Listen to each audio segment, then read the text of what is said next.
say thank you to all of you. Thank you. Thank you for joining us. Yeah, thank you, Donna. Okay. And that warms my heart, needless to say, because Dewey did a I've big done tech session. talks on all those subjects. Thank you to all of you. Yeah. Thank you. Thank you for joining.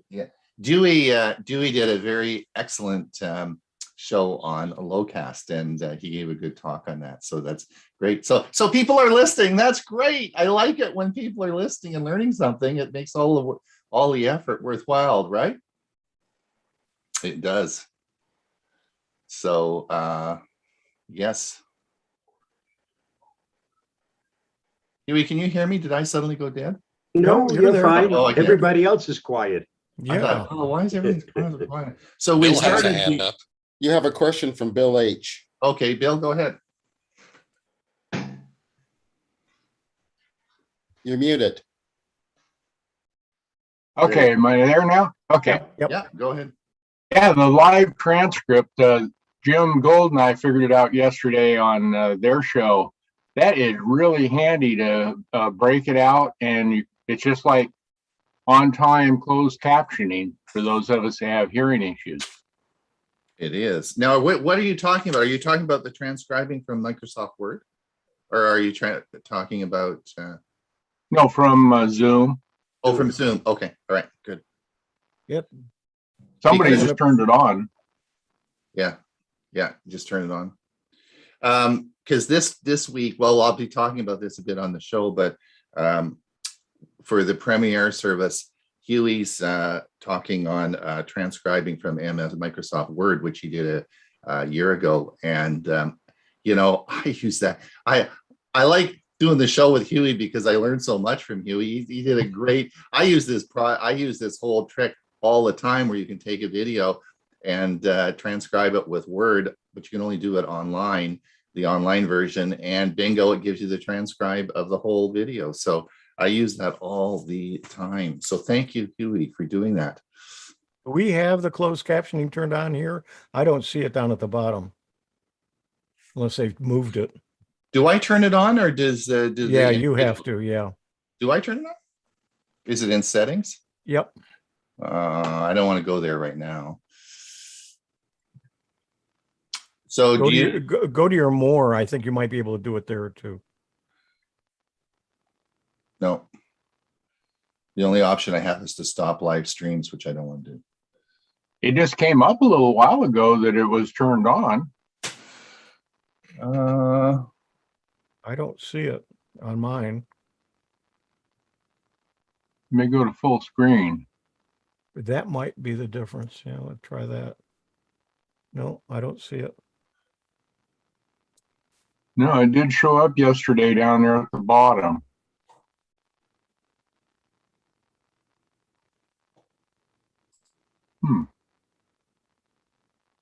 There was an update this week too, so they may have changed word settings where the setting is. Oh, We'll have to, I'll have to put that on my list of things to look, transcribing. Yeah, I have a feeling they moved it on us and changed in this. Darn those last guys update, anyway. Yeah. Darn those guys anyway. Eh? Every time It we learn says- how to do something, they update it and change it, whether it be in Zoom or in any other program we use. Mhm. Under, I did get a access- thing that under, says, ex- please. under accessibility in settings, you'll find closed captions, and you can even set the font to small, large, whatever, but you'll find it under accessibility. Thanks, Bob. Okay. Thanks. I'm just glad you guys have problems too. You don't, we keep our problems hidden so we look good, you know. Dorothy, you do not want to know the problems we have, but we do a very good job in hiding them. You do an excellent job. And also video editing, as Ray knows, because he just did a course on video editing, you can make people who aren't so good look real good. So I do that. Or You make know. them disappear. Yeah, or we can make it disappear, right? So the video editors really control the world, right? Right? Absolutely. And you can do it the other way around too. Yeah. Somebody Can you look make good, it look and look bad. Can you make me look 20 years younger? Absolutely. No With problem. the right editing tools, We certainly can. do wonders. Yeah. Can you make me feel that 20 years younger? That's different. Yeah, Oh. that's a lot harder. You guys are so much fun. Yes. Well, it's going to be, we do have fun. And if you don't have fun in life, I was listening to a show this morning and it said people who greet strangers are happier in life. And they looked at people, and I volunteer at the airport on Wednesday morning, and I get to meet people as they come into the airport, and I say line 1 or line 2, but the goal is to really sort of chat them up and they're obviously nervous about flying and all that sort of stuff. So I'm talking to strangers all the time. But they did this study this morning. I forget what show it was on. It was on one of the news shows, and they looked at happiness and they found that people that talked to strangers were more happy than people that were self-isolating and that sort of thing. And I thought, well, that's interesting. And not only do you benefit from it, but the stranger that's looking down, kind of downtrodden, like in Walmart. I talk to strangers all the time, and and I just love to see their face light up to somebody, even a stranger, is interested in saying good morning, or you look so nice in that color or something. And oftentimes when people are traveling, they're coming here because, they're of illness or sickness or family, someone's died in the family. There's lots of reasons people travel. It's not always happiness, right? So talking to people they're really appreciative of it. And it's, I work with a lady who's the master at, she taught me everything I know. She's the master at being a social butterfly, let's say. And so it's I was in the nightclub business for many years, and I used to tell the bartenders that worked for me, be nice to the people as soon as they sit down, give them a big smile and be happy, because you're probably the first person that smiled or was nice to them all day long. Yeah, there you go. It also Bill, increases the tip you receive. Bill, did you have another question, or you just not really put your hand down? No, I had our son gone back to Boston years ago and spent a year back there. He found that unless you were in the nucleus of a group, they didn't allow people in and wouldn't greet strangers. And he really found it uncomfortable. He came back to the West Coast. Oh, really? Yeah. Yeah, a lot of it has to do with where you live. When I lived in New York area and Los Angeles area, you were busy, you did your own thing. I moved up to this small community. I'm driving with a friend after only being here for a couple of weeks, and they're waving all the time. I said, how do you know so many people? And he said, we don't know that many people. You just wave to the strangers. So I think a lot of it depends where you live. I used to get a sore arm from waving to everybody in Central Oregon when we lived over there. And my wife asked me when I got home how the day was, and I says, my arm's really sore. In Oklahoma, especially out in the country, if you don't at least wave, you might end up with some strange things in your front yard. I've noticed. Interestingly enough, when I was going through cancer treatment, I followed the rules of a guy named Dr. Silverton, and he said humor, talking to people, being happy, and not staying away from the news, which is hard to do today. But when I go through my neighborhood, everybody greets each other. Don't know them, but it creates a good feeling all the way around. And I recovered 16 years from the cancer, so I'm good. Hewie Poplock is about to enter. Yeah, it's probably Stan Wallner. He didn't sign out of our account from CFCS. I want to meet your brother. I want to meet your brother. Yeah, no, it's Stan Wallner. Does he look like you? Nope. As a host, I find after the meeting is done, everybody leaves, I go back into my settings and make sure I sign out from the setting page.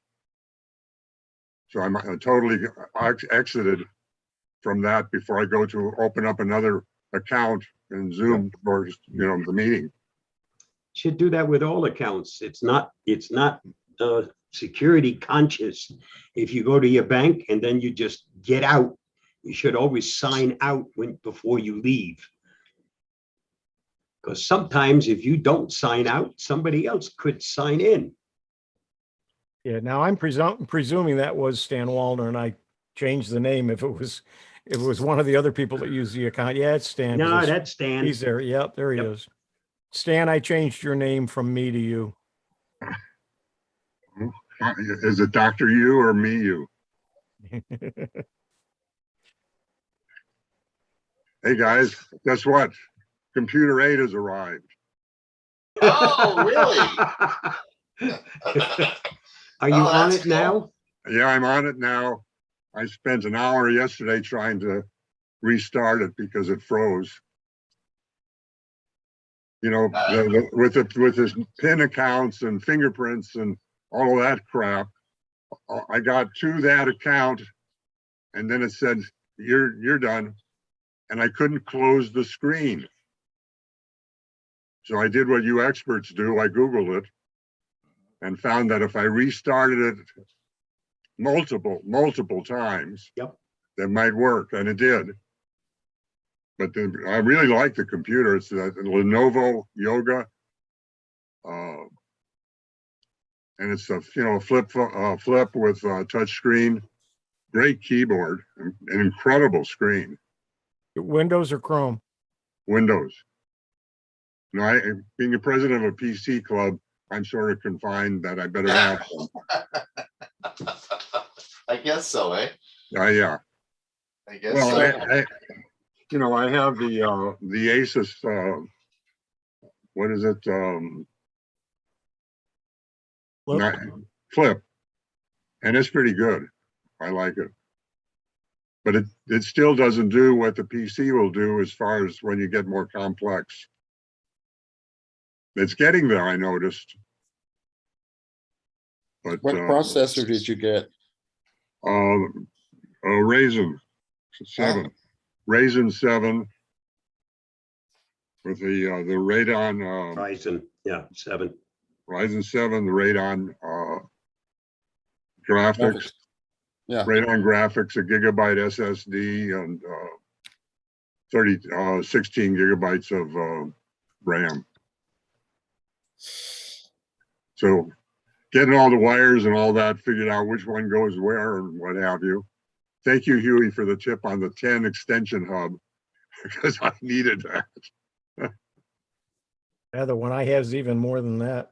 Oh, I got more than that hooked up to that one. It's amazing how many USB items you have to switch in and out of if you.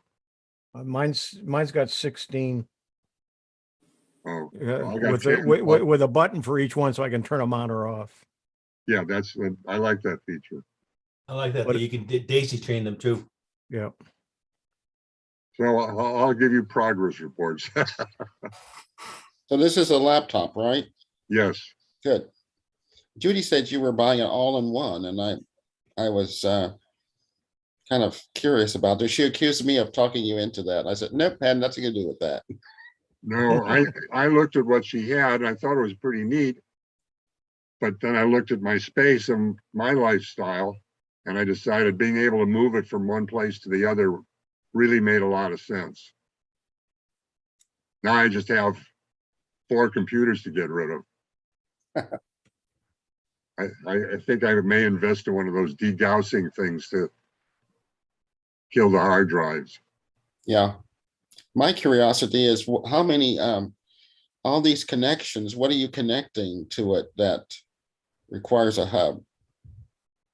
Well, printer, maybe. The printer is working on wireless. Scanner, headphones, mouse, external keyboard if necessary. I have 3 external drives, one for direct backup and one from previous backups that contain the backup of my old machines that I can eventually put some of on this one. And then the light, the thingamajiggy for the Zoom, another web camera. It just seems to keep adding up. But now my problem is on my phone, I can't get it to recognize my, not the SIM card, the SD card. It works on a card reader, shows it identifies itself as my phone, having formatted it there, but it doesn't identify it as memory that I can move stuff to. Tim, sorry, we're gonna need to start the show shortly. Sorry about that. Absolutely, I'm done.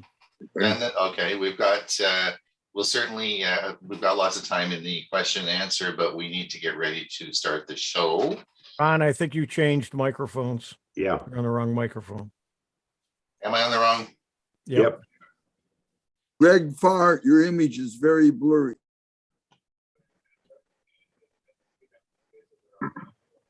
Yeah, I got the screen blurred on the back. How's that? Is that better? Is that better? Yes. Huey? Yes. Okay, that's fair. Okay. One more thing, if I may. I was We watching. don't have time. We don't have time. Jim, Do it later. We've got to get going. Okay. put your hand out. Thank you. All right, so let's share the screen and we will get going. We're going to mute all participants, share the screen, and we'll get going.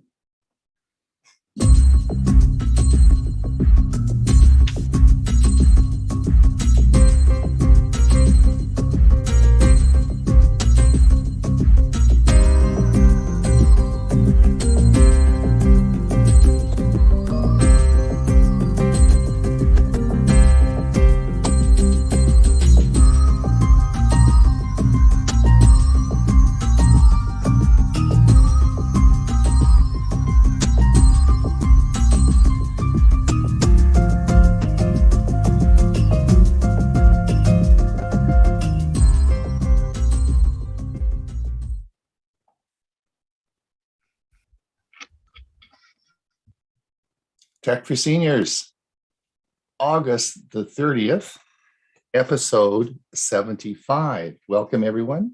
We have about 83 people in the room right now and a whole bunch over on our streaming service, which of course is streaming to YouTube. It is the end of August, and guess who has a birthday this week? I'll be putting my email in the chat so that, and including my Amazon account. So if anyone wants to drop me presents in my Amazon account, that would be great. So let's party this week. Anyway, thank you for coming. Thank you for coming. As I said, I've said many times before, it's your enthusiasm and support that keeps us going.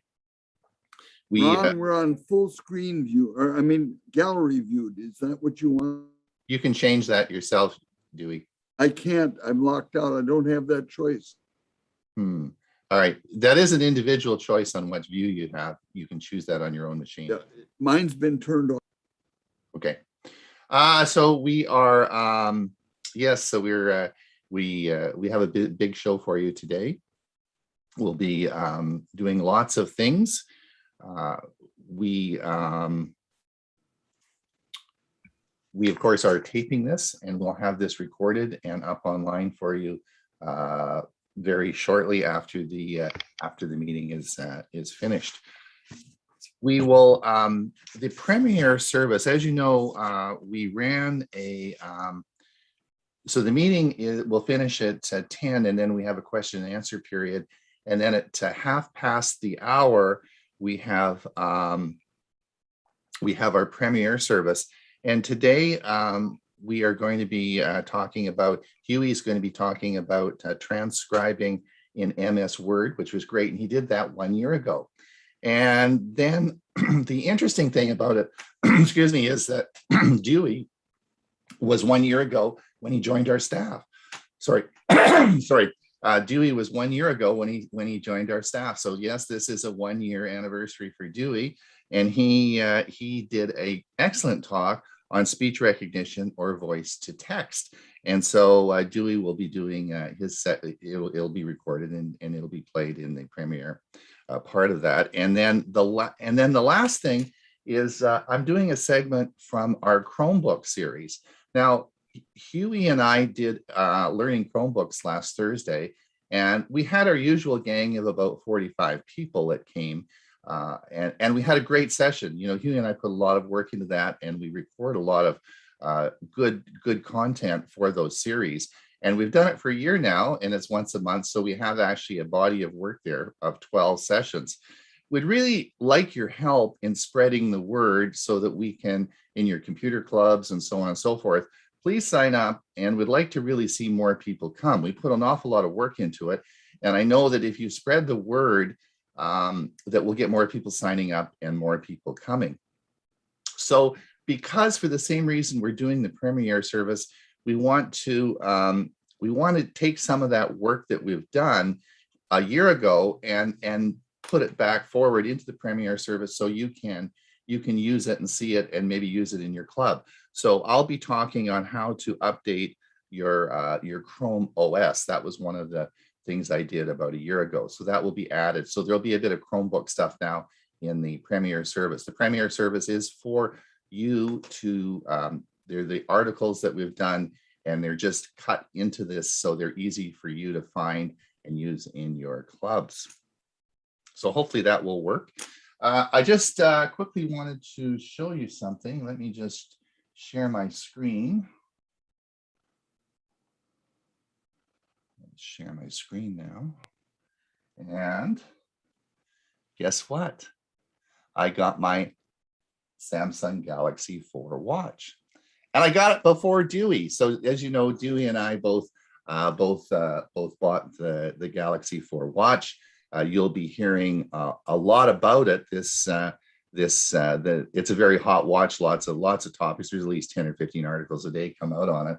But I got it, and I'm doing the testing now. And I'll be on the Michael Daniels show on Wednesday as a guest speaker, and I'll be talking all about the Galaxy 4 watch and my initial impression of it. So I put the I put the link in the show notes, and it'll be in our newsletter tomorrow. If you want to come over and watch the show on Wednesday, that'll be great. And that's on YouTube. And that's on YouTube. And then the next thing was, while we were shopping last Friday, and we went to the big city, my wife wanted to do some shopping. And of course, I headed over to the technology store and the big store, and I was looking at these phones. And this is the Samsung Z Flip 3. Now, this was just released this week, and when I went into the store, the guy was just putting this out, right? And they only had two, and somehow one of them got sold yesterday, the day before, which they weren't supposed to do. I beat the fella behind me. I raced over to the table because I wanted to take some pictures and hold and look at it. The guy behind me that was waiting bought the phone right from there, so they don't have any. And this is the phone that's being sold out now in 130 countries since it was released. All as I'm saying about this is I was very impressed with it. It was really an interesting phone. If before you go and drop $1,000 on an iPhone, you might want to have a look at this. It's really interesting technology. And it'll be about $999. And this is the new flip phone from Samsung. And the other one, of course, is the tablet, which is over. This opens up and you have not only a phone, but you have a tablet. This is a lot more money. This is, of course, around $2,000. Not probably something individuals might, but big applications for industry in hospitals and medical services, stuff like that. So these are going to be big items that we'll be talking a lot about, I'm sure, this year. But these have just been released this year or this week. All right, Hewie, you've got something to talk about. Yep. Hang on one second while I bring it up.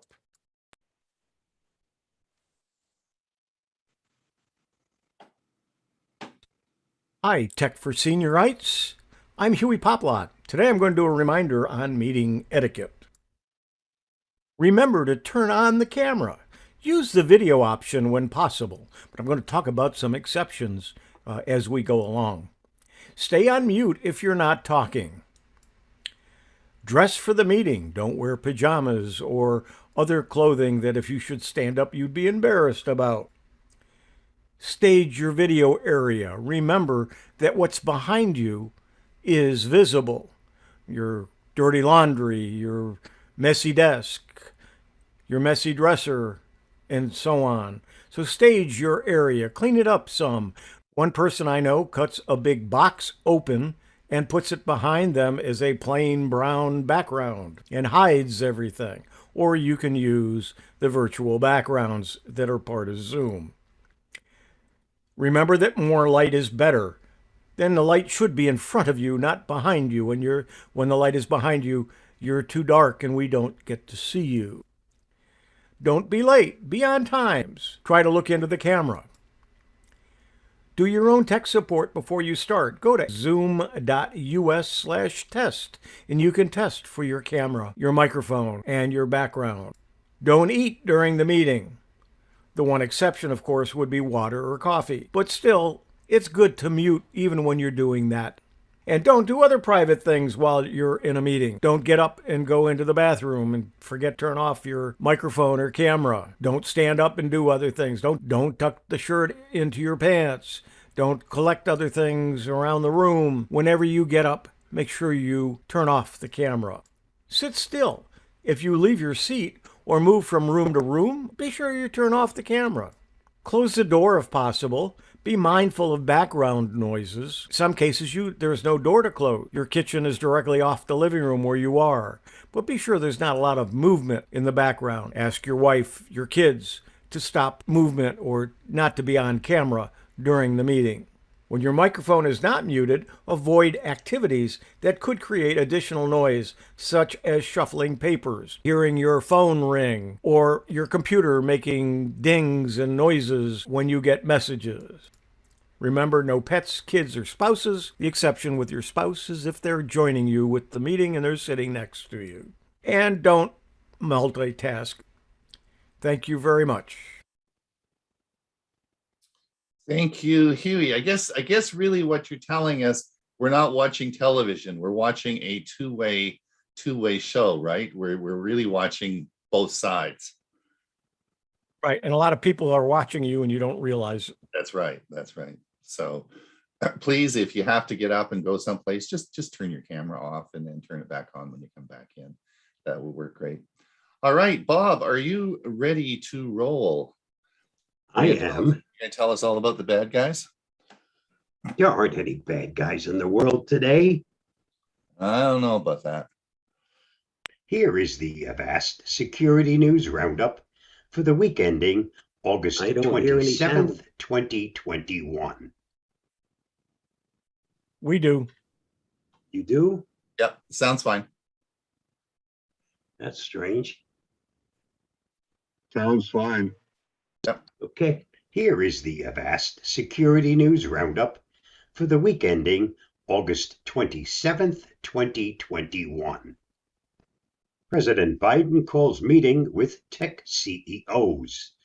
Apple's Tim Cook, Microsoft's Satya Nadella, and Amazon's Andy Jassy are among a group of tech CEOs that were called to the White House meeting Wednesday by President Joe Biden. The point of the gathering was to discuss efforts by private companies to improve cybersecurity following a year of increased ransomware and other cyber attacks, according to Bloomberg. The list of invitees also included tech, energy, water, and banking companies. Cybersecurity should be a top priority, and the president knows it, commented Avast security evangelist Louis Carones. His administration's already started talking with Russia's government, and now he's meeting with some of the main American companies. Neither Biden nor Microsoft, Google, IBM, or Apple CEOs are security experts, but they do have the power to set in motion their company's resources to work towards improving cybersecurity. A senior official familiar with the event told Bloomberg the meeting will most likely address the need for better supply chain security, coming just a month after the massive SolarWinds supply chain attack. For more, see Ars Technica. Microsoft Exchange attacks are back. Echoing a wave of cyber attacks earlier this year, a surge in attacks on Microsoft Exchange servers has been detected, and the U.S. Cybersecurity and Infrastructure Security Agency has issued an urgent bulletin to remind organizations to patch their systems against these attacks. In March, hundreds of thousands of Microsoft Exchange servers hosting both business and personal accounts were targeted by Chinese national state group Hafnium.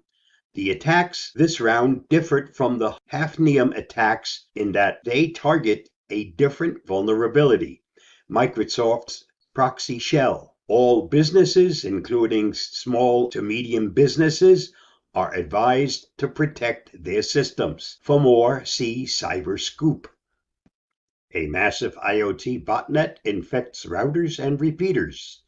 A DDoS botnet gang has infected hundreds of thousands of IoT devices, including network gateways, routers, and repeaters, manufactured by at least 65 different vendors.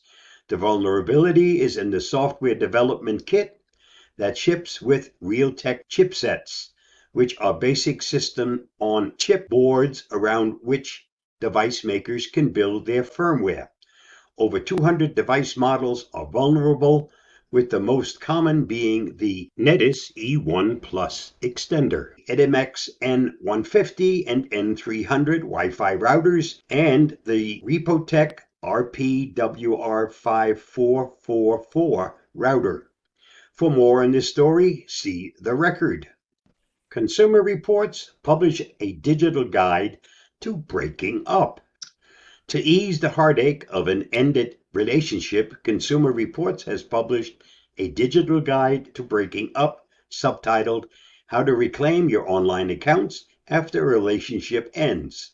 The guide offers advice on how to keep your social media feed free of painful memories and how to sever any shared accounts cleanly and quietly.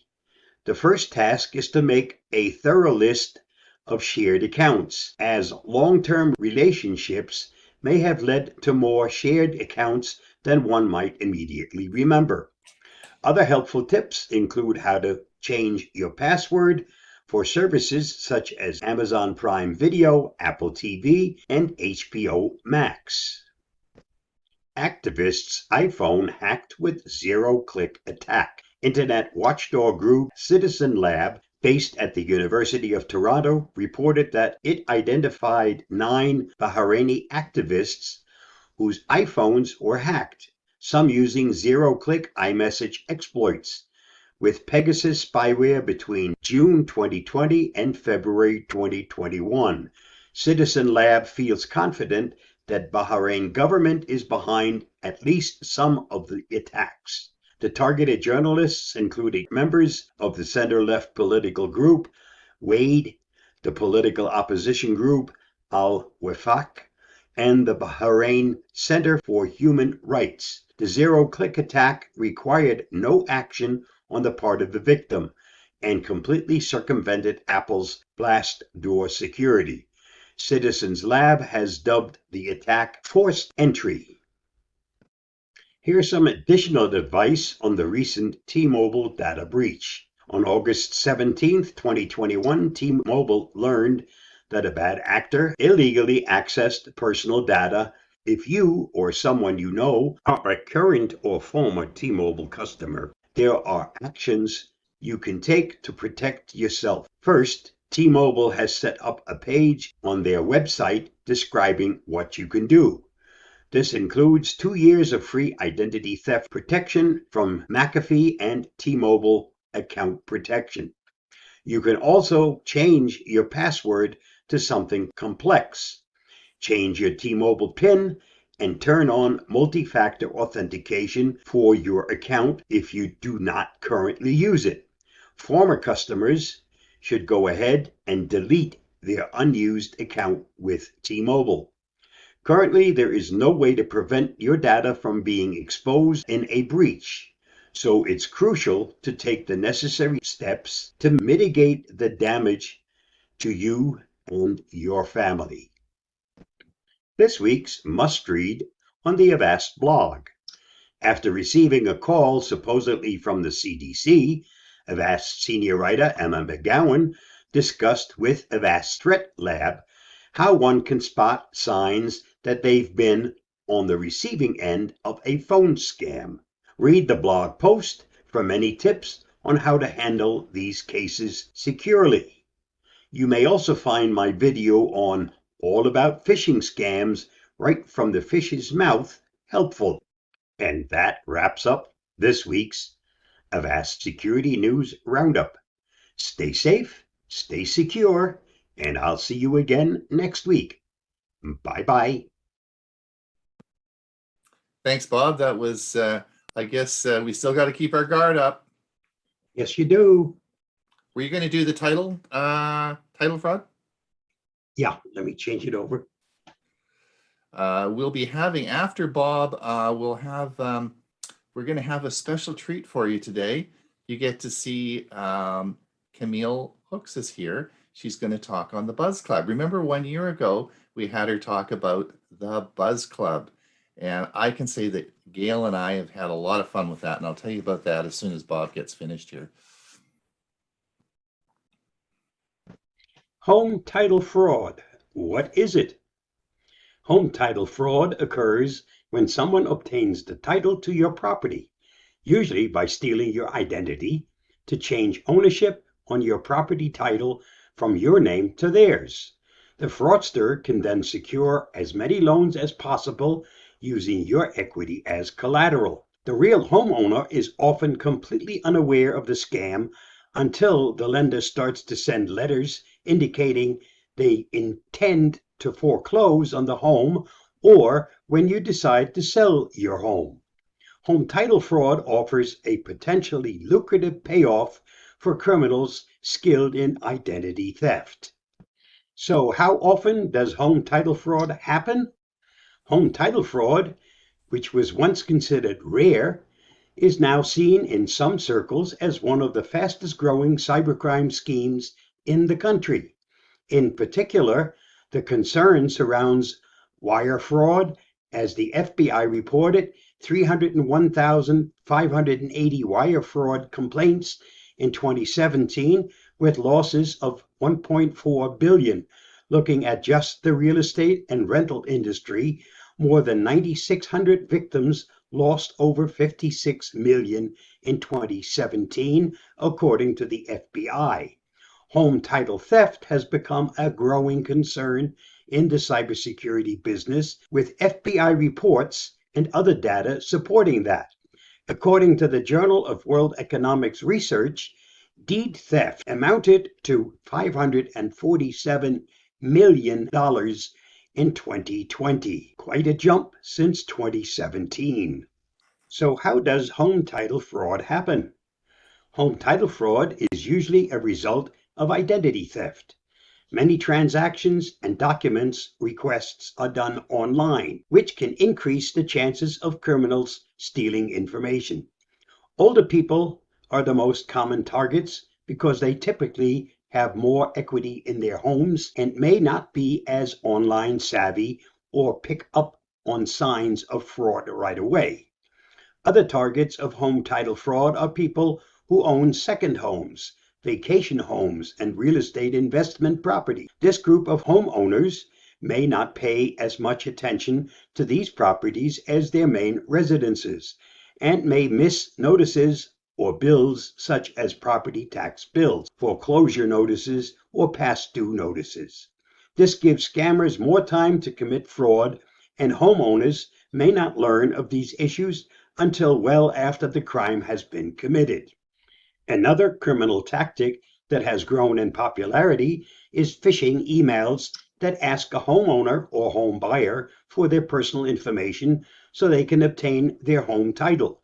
Phishing is an attempt to get recipients to divulge sensitive information, such as username, passwords, and social security numbers, or to transfer money to the scammer through a variety of methods. In 2016, the Federal Trade Commission warned homebuyers about email and money wire scams that included hackers breaking into consumer and real estate professionals' email accounts to get information about real estate transactions. Here are some tips to protect yourself from home title fraud. You can help thwart scammers by being diligent with your information. Here is a list of ways to protect yourself from home title fraud. Check your credit report. Checking your credit report can help you identify any financial actions that may have occurred in your name and help you determine if you have been a victim to identity theft. Pay attention to incoming bills. Make sure you are receiving all your bills, such as the tax bill, water bill, mortgage bill, and so on. Not receiving an expected bill can be a sign of home title fraud or possibly identity theft. Check home information. Check the information on your house with your county deed office every so often to make sure nothing has changed. You pay your taxes on a regular basis. Check to make sure that nothing has happened to your deed when you paid your taxes. Get help from third-party services. There are service providers in the market that can help protect against home title fraud, either through title insurance or title protection by locking your title. Research any prospective companies first before signing up because scammers will pose as these types of businesses too. This is one more vector of attack that you need to be aware of. Knowledge is power. Now that you have it, use it wisely. Stay safe, stay secure, and I'll see you again soon. Bye-bye. Thank you. Thank you. Thank you, Bob. That was great. Bob's, all his security videos he does are on a playlist that you can access on our newsletter under Bob's segment, which will be coming out tomorrow. So all his segments he does are available for you to replay. Where is Camille? Camille, where are you? Hi, Ron. I'm here. Hi, there you are. Did you want to share your screen? I will be sharing my screen if that works Okay. with you. Yeah, that's fine. I just got to find you. How come? Where the heck are you in my list here? Let's see. Where is? Can you think it would be? Did you come in? Camille? I may be near the bottom. I think I joined right at the 9, right around the 9 mark. Right around the bottom. I see her right at the top. Well, no, but I'm looking at her in the participants list. Yeah, I see her towards the top. Towards the top. Let's see where we can come. Camille, if you raise your hand, Oh, pop up perfect. to the top. I and can then do that. Ron will have no problems. Oh, there we go. Perfect. Oh. There we go. Perfect. I'll make you co-host. Perfect. Excellent. There we go. Let me just say, so introducing to Camille, of course, you probably remember her from last year. Gail and I have participated in 2 sessions with the Buzz Club, and which was basically reviewed 6 movies twice now. So I guess we did 12 movies, and so we got to watch them, participate, and it was a great experience. This is Camille's concept of this project is for seniors. It's for us, and they're doing a great job. So she's coming back this now to talk to us about how this past year went and what's going on for the future. I'm excited. I want to do some more movies. So Camille, tell us how things are going. Yeah, well, thank you, Ron. I'm so excited to see all of you today. Ron has been in several of our movie classes, which have been great. So I thought today I would give you a little bit of an overview of what we've been doing, tell you a little bit about myself, and then I can share some of the classes that we have launching in the next few weeks in case anyone's interested in joining. And maybe you can even join the ones that Ron's in. But I'll let you know. So again, my name's Camille, and during the pandemic, a lot of my family members, including myself, we were all struggling with being home, as I'm sure you all were as well. And so I was talking with my parents and grandparents who are in the senior category, I guess. And we had this idea of starting classes to be taught over Zoom. But instead of having, a big Zoom room kind of like this, or a class where you're just listening to instructor, we wanted to do something that was a little different. So all of our classes are really small groups. So you have about 9 people maximum, somewhere in the 5 to 9 people range. And you meet for about an hour to discuss a certain topic. And each class is led by an instructor who's really an expert in that topic. And so the great part about this is that you get to listen to the expert teach you about that topic, but you also get to participate and share your thoughts and opinions and ideas. So I know Ron's taken a few of our movie classes, and just to give you an example, everyone watches the movie on their own and then comes together to discuss it. So similar to a book club, but it's led by someone who's worked in film and can really lead that interesting discussion. So I thought what would be great is I can show you our website, because I know this is a tech club and I'm sure you guys are interested to see that. I can show you our website. I'll share my screen and let me just share it real quick. Okay, share. All right, so this is our website. I'll put the link in the chat, but it's www.buzzclubhq.com. We call it Buzz Club because, we like, what's the buzz? Because it's a very discussion group based classes. So, it's a social learning community for adults. This is our homepage. And as you scroll down, you can just see a little bit more about why we're doing this. One thing that I haven't mentioned yet is continuing to use your mind and continuing to learn throughout your life is really good for your health. It really helps you stay sharp, but also even helps with physical health as well. So that's one of the benefits as well. So this is our homepage. And if you click any of these buttons that say see all classes, it'll bring you to the classes page. And this is where you can see all the different options. And I thought this would be a good way to show you some of the topics that we teach. So we have series, and this is what I know Ron's taken a couple series where you meet multiple weeks with the same group and kind of get to discuss together. We also have a monthly book club. I think we have a fiction book club coming up for those of you who like to read, but also the single classes. These are classes that just meet one time, and that's a great way to try it out if you're interested, but want to make sure you like it before you sign up. So you can click on this single classes and, oh wow, what just happened? I was just using, there we go.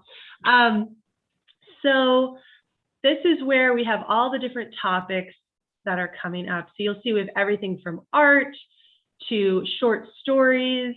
If you're interested in gardening, we have a botanist teaching a class, documentary film. I think this is the instructor that you had, Ron. Nick is teaching this class. Ancient art, photography, film. This is Hitchcock's Notorious, just in time for Halloween, and some health related classes. And this is a great one, Let's Chat, Getting to Know You. It's a way to talk about different stories from your life.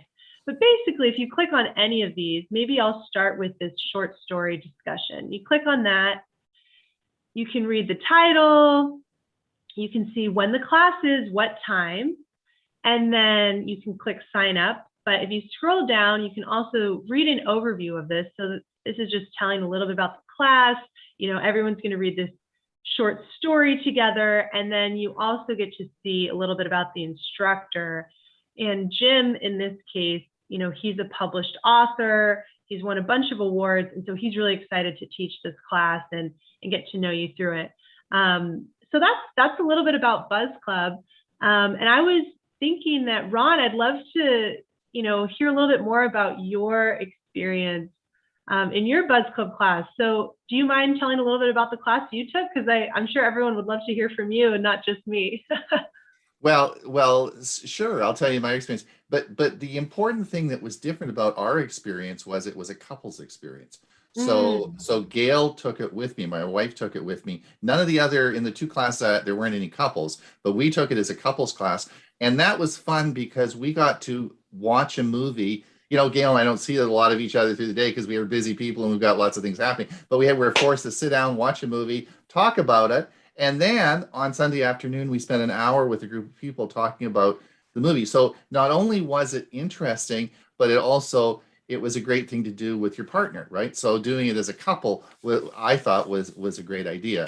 So that was our experience, and we found just really interesting movies. I mean, it was great because you know your people that chose the movies were really good. They were good movies to choose.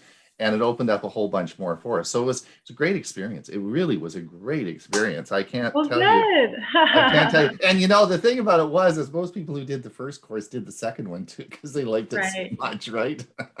Yeah, well, I think that's a good point. You know, whether you have a spouse that you want to take the class with, we also have a lot of people who will take it with their friends, even if their friend doesn't live near them. They'll take a class together. So it's something fun you can do with them. I know my mom and her mom are both in a class together. So it's like, it's just a fun way to, you know, we talk about the same things when we see each other. So it's another way to have fun and, you know, have something really interesting to talk about. But I wanted to let you know, since Ron has been such a great member of our Buzz Club group, I wanted to offer you guys the chance to take a free class if you're interested. So I'll put the information in the chat, but basically, when you're checking out, you just have to use the, here, what's the code? The code is FALLFUN8, and that way you will get your class for free for any of the single classes. That way you can try it out to see if it's something that you're interested in doing. But actually, I should also put our phone number in here as well, because, you know, we also get a lot of people who call us and just want to talk about the different classes and see if there's a good fit for them. So feel free to call me as well, and we can get you all set up. But I'm going to put the website in the chat. And Camille, if you send me and just drop me an email with that information, I'll put it in our newsletter for tomorrow as well. So it'll go out in our newsletter. Yeah. Okay, great. Well, thank you all so much. I guess before I leave, I'll just give you our phone number and I'll let Ron get back to it. But let's see, where is the phone number? Okay, our phone number is 844-942-1953.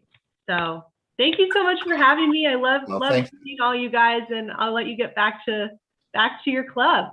Thanks, Camille. That's great. And I can answer any questions about that in the question and answer as well. So I know a lot because I've done 2 sessions. I'm going to share my screen now because guess what? We have Dewey's Tech Talk on. Good morning, friends. I'm Dewey, and my Tech Talk topic today is what's going on with 5G cellular. 5G cellular stands for the 5th generation of cellular network technology. It was designed to deliver higher multi-gigabit per second peak data speeds, ultra-low latency, massive network capacity, increased availability, and a more uniform user experience. It should be understood that 5G cellular is not the same as 5G fixed wireless access, which uses cellular technology to intersect with fixed line services like cable and fiber optic, and thus will enable the delivery of ultra high-speed internet to suburban and rural homes and businesses at lower cost.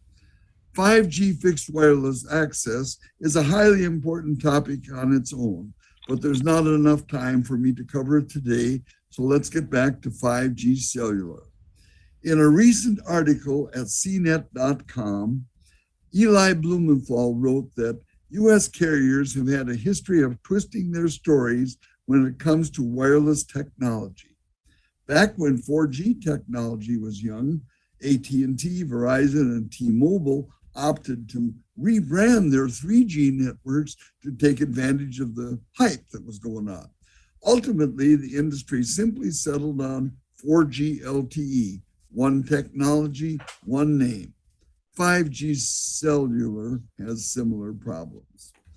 Differing technologies and approaches for 5G by cellular providers have made the 5G revolution more confusing than it might have been. I'll try to make sense of it all without getting too far into the weeds. With 5G networks, it's helpful to understand the three separate frequency bands of radio wave spectrum being used. High band, often referred to as millimeter wave, is the 5G technology that's been especially touted by Verizon, but also used by T-Mobile and AT&T. Verizon now has it up and running in 75 US cities, including 60 plus stadiums and 7 airports. While millimeter wave is blazingly fast, it can reach well over 1 gigabit per second.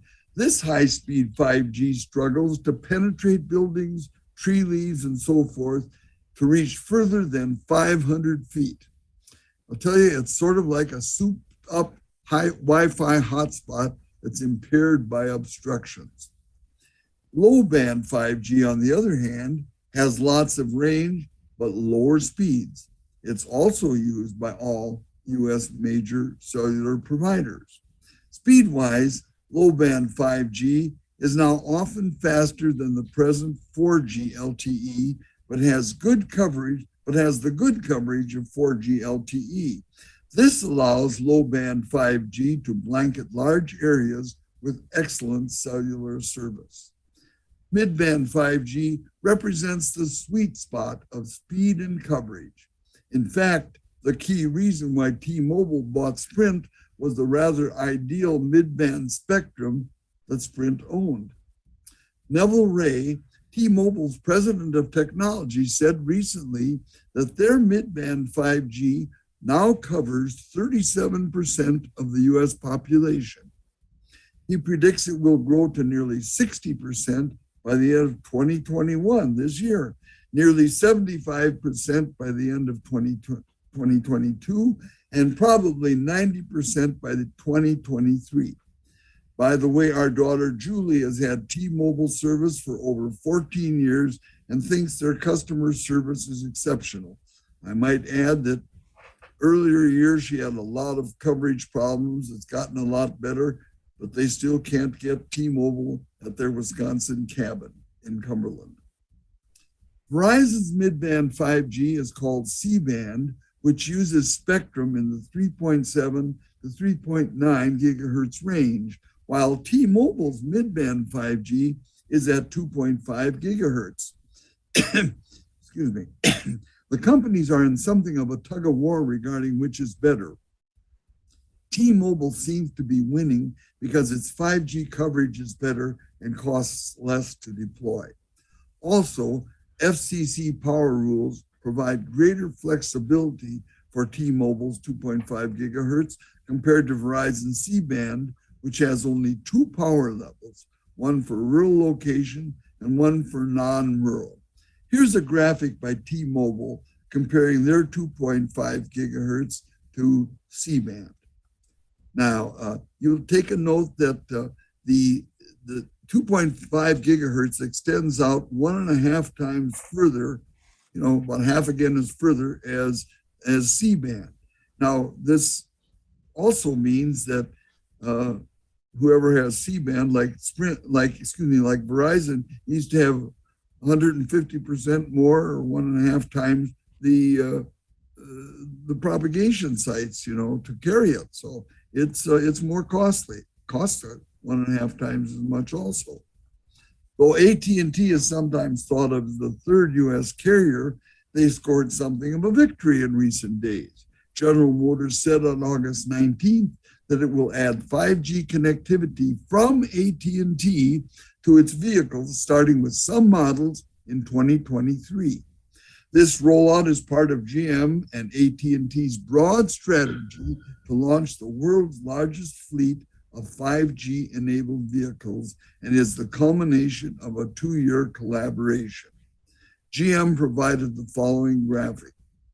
Now note this kind of, what shall we say, concept car of maybe 2023 or so.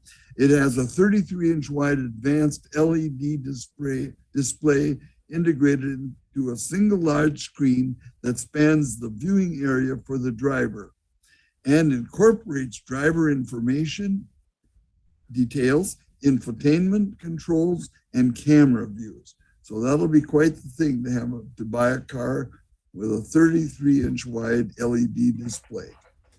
Last week, MacRumors.com related results of a recent PCMag.com report that T-Mobile, with its widespread mid-band 5G network, has earned the title of the fastest U.S. mobile network in 2021. Here's a graphic showing the actual results. It's not particularly easy to read, but there are a total of, I believe, 9 categories, including the final speed score. There's download speed categories, upload speed categories, average latency, network availability. And T-Mobile won them all except the very first category of maximum download speed. Verizon beat them royally on that one with over 2 gigahertz, 2218.7 megabit speed. Truth be told, each of the 3 major US networks have both strengths and weaknesses. I feel strongly that the best advice is that you choose the cellular carrier that provides the strongest signal where you spend most of your time. Bearing that in mind, let's take a look at the 3 lesser known 5G cellular carriers. According to allconnect.com, Consumer Cellular is often recognized for its good customer service, Google Fi for being the best for international travel, and Mint Mobile for having the cheapest phone plan. Well, there you go. As for 5G cellular in Canada, telecomtv.com carried a report called August 2021 Canadian 5G Experience from the research firm Open Signal.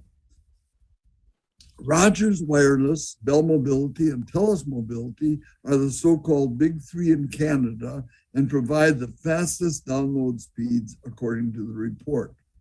Rogers was named the outright winner of 4 of the 7 categories of 5G experience. The report's name, you know. The report also noted that Canada just successfully completed a huge 5G spectrum auction in the important 3.5 gigahertz mid-band, saying this spectrum should help the country's carriers roll out 5G technology more quickly. The report concluded, perhaps realistically, that though accessing and dipping into 5G in places where it is available in city centers and densely populated suburban areas, it will still have to rely on the reach and availability of 4G just about everywhere else. Also, that there is mounting evidence across a myriad of potential 5G markets that domestic consumers are very, very wary indeed about paying premium prices for an unknown quantity and may well not subscribe to 5G until they are satisfied it is worth the candle. And that may not be for a long time. Kind of sounds like Canadian talk. And you know, Canada isn't unique. The US really has the same problems. It's just that Canada probably has more of the much more of the less densely populated areas. Meanwhile, in the US, in a PCMag.com report last Friday, Sasha Sagan and Steve Winkleman reported on testing of current 5G phones. Here are a few of their findings, including reporting, as we've heard before, that T-Mobile's mid-band 5G is making a big difference for up to 165 million Americans. Also, we don't think AT&T subscribers should care much about 5G yet, because AT&T's 4G network is very good, but its 5G network is basically an icon on the phone screen. Kind of sounds harsh to me. T-Mobile subscribers should definitely invest in a 5G phone now and look into the Magenta Max 5G phone plan. Another suggestion, Verizon subscribers should make sure they have a C-band capable phone. The report concluded suggesting that you can now expect to have 5G coverage wherever available with any new top-level or near top-level 5G phone you buy now or in the future. Quite a statement. Of course, don't just take it for granted, but be sure to ask whomever you're buying the phone from just to be sure. And that's my Tech Talk story for today. And I am sticking with it. Well, listen, thanks for watching. Stay safe. And the good Lord willing, we'll see you next Monday. Thank you. Well done, Dewey. Excellent, excellent. And I agree. I think that actually, I think a lot of the services now with Verizon, they're offering it's not much more to get 5G, because you're right. You know, people aren't going to want to pay for that extra service. So I have one bit of advice to offer to save your battery. If you do not have 5G, turn it off. Stick to 4G, because 5G always looks to see if the signal is there. And if you don't have one, it's going to wear down your battery. Hewie, are you off ready? Are you ready to go? I am. Go I for would it. like to say I hope all of our friends and family members in Louisiana are safe. Mm. And please make sure you are if you're in that area. And I am going to start part 2 of the series I'm doing on podcasts. Please like this video and subscribe to our channel.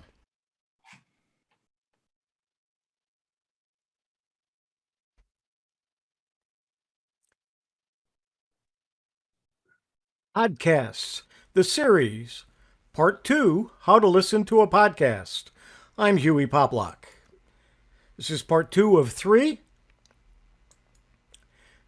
The problem is how podcast apps are often free, or at least have decent free versions, so there's no reason that you can't try several and see what you think are the best podcast apps for iPhone or Android, because podcasts are everywhere these days, and there are so many topics to choose from. In recent years, the quality has risen dramatically as the podcasting space has grown up. Many people still can't quite figure out how to listen to a podcast, though, and I'm going to try to help you. Podcast on smartphones, Apple iOS, Androids, and then there are some that are cross-platform. Like browsers, you need an app to listen to podcasts. There are different podcasts for different platforms. There are some that are iOS only, there are some that are Android only, and then there are some that are cross-platform that can be used on either and Windows or a Mac. Here are some of the more popular titles. The number of podcasts listened to last week, you can see people listened to 6 to 10 were 19%, and 11 or more were another 19%, and 4 or 5 were 21%. So just in 4 or above are well over 50%. Podcast players on Apple. These are just some of the players, and you get the app from the App Store on an Apple iOS device. There is also an Apple Podcasts app built into your iOS device.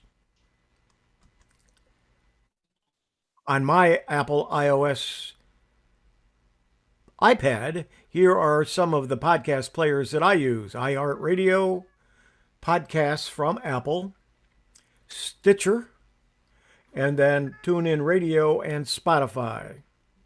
Podcast player apps on Android. There are about 250 podcast players on the Google Play Store. Here are some of them. And again, here are some of the smartphone apps to play podcasts on your Android device, including Google's own Google Podcasts.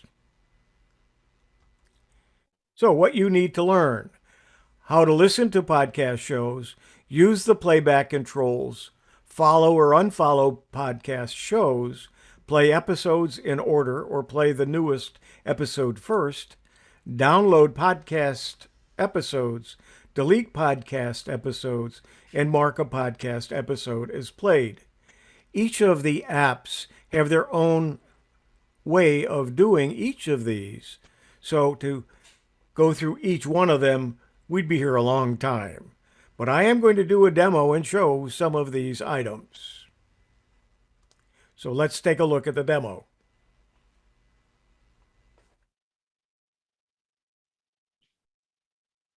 Let's take a look at the podcast players on my iPad. I use Stitcher the most, so let's take a look at it first. When it opens, you'll see that it shows episodes of podcasts that I've listened to, maybe not all of them. And then you can see that it's downloading some new ones. It's waiting to go get some more. As I scroll down, you can see, and scroll up, you can see there are little arrows to the right. And if there's a line underneath it, that line indicates how much I've already listened to of that podcast and how far into it that I've watched it. We'll click on one of them, and you'll see that it shows some information put on there by the podcast makers.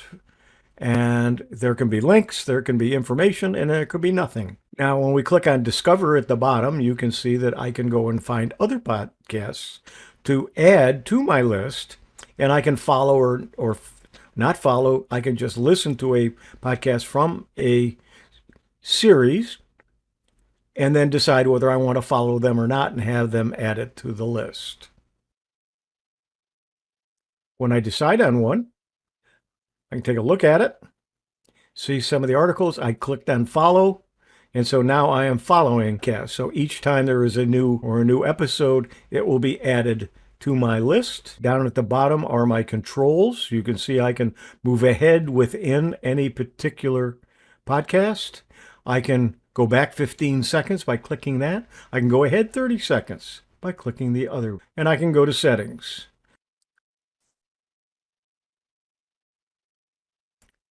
We're now on our iPad, and we're going to take a look at the Apple Podcast app. These are topics that you can choose for your podcast to listen to. I'm going to choose the Washington Post, and I am going to subscribe to it. It's now subscribed. And now it'll show me some information about it, and then what the recent episodes are. I can click plus next to it. It then downloads it, and I can listen to those. Going back to news.